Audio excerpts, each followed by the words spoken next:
Imagine waking up in the year 1450. The world is quiet. There are no glowing screens, no satellites in the sky, no engines roaring across highways. The night is lit only by candles and stars. Human knowledge is still young, fragile, and uncertain. Most people spend their lives farming fields, crafting tools, or serving powerful rulers. The idea of flying through the air, or building machines that think, is the stuff of dreams. And yet, during this age of simplicity, a child was born who would spend his life imagining a future no one else could see. His name was Leonardo da Vinci, and more than 5 centuries later, his ideas still challenge the limits of human imagination. A child of 2 worlds. Leonardo entered the world in 1452, in the small Italian town of Vinci. It was a peaceful place, surrounded by vineyards, olive trees, and rolling hills. To the villagers, life moved slowly. Days were filled with work, prayer, and tradition. But Leonardo's birth carried a quiet complication. He was born outside of marriage. His father was a respected legal professional, while his mother came from a humble farming family. In the strict social world of Renaissance Italy, this meant Leonardo would never fully belong to either side of society. He would grow up between worlds, not quite an aristocrat, not quite a peasant. Yet sometimes, history's greatest minds emerge from exactly these spaces, because being outside society can give someone the freedom to see it differently. The child who watched everything. As Leonardo grew older, villagers noticed something unusual about him.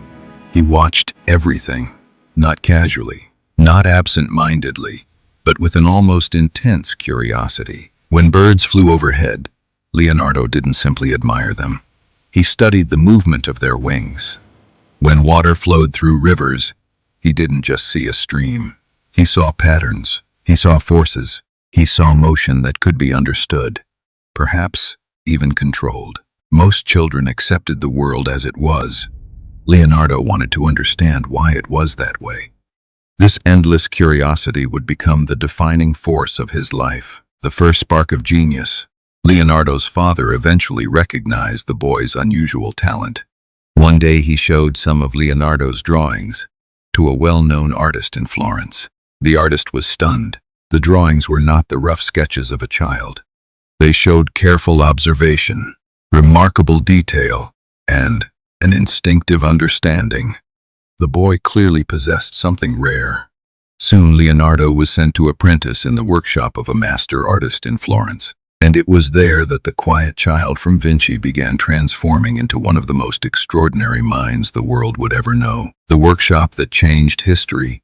Renaissance workshops were unlike modern classrooms. They were alive with creativity and chaos. Artists painted enormous canvases.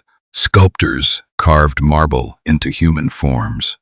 Engineers experimented with machines designed to lift, pull, and move heavy objects. For Leonardo, this environment was perfect because his mind refused to stay inside a single discipline. Where others saw separate fields, art, science, engineering, Leonardo saw them as parts of a single puzzle. Understanding the muscles of the human body helped him paint more realistic figures. Studying the movement of water helped him design better mechanical systems. Observing birds inspired him to imagine machines capable of flight. For Leonardo, curiosity had no boundaries. The notebooks that puzzled history. Over the course of his life, Leonardo filled thousands of pages with ideas. These notebooks became one of the most mysterious collections of knowledge ever created. Inside them were drawings of machines that looked impossible for the 1400s. Flying machines with enormous wings, mechanical vehicles resembling tanks, parachutes, even designs for diving equipment that could allow humans to breathe underwater. But there was something even stranger about these notebooks.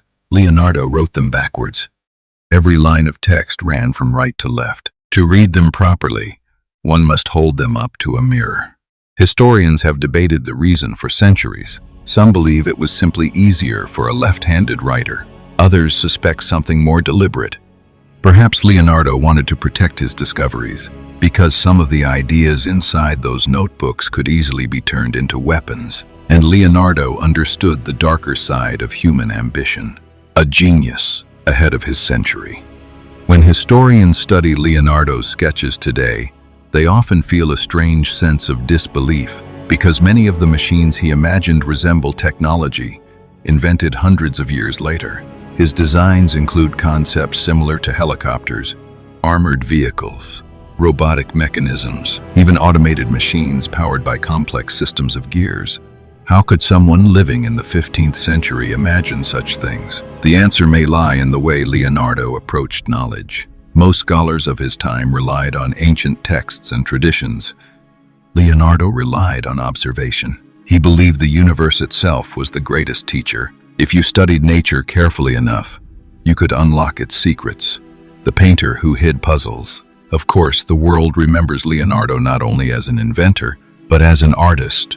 His most famous painting, the Mona Lisa, is arguably the most recognized artwork in history. Today it hangs inside the Louvre Museum in Paris, where millions of visitors gather every year. At first glance, the painting appears simple. A woman sits calmly before a distant landscape, but the longer people study the portrait, the more mysterious it becomes. Her smile seems to change depending on where the viewer stands. Her eyes appear to follow observers around the room. And modern scanning technology has revealed faint details hidden beneath layers of paint. Some researchers believe Leonardo deliberately embedded subtle symbols within the painting. Others think the mystery comes from Leonardo's mastery of light and shadow. But either way, the painting continues to puzzle experts more than 500 years later. The man who never stopped asking why. Perhaps the most fascinating thing about Leonardo da Vinci is not any single invention or painting. It is the way his mind worked.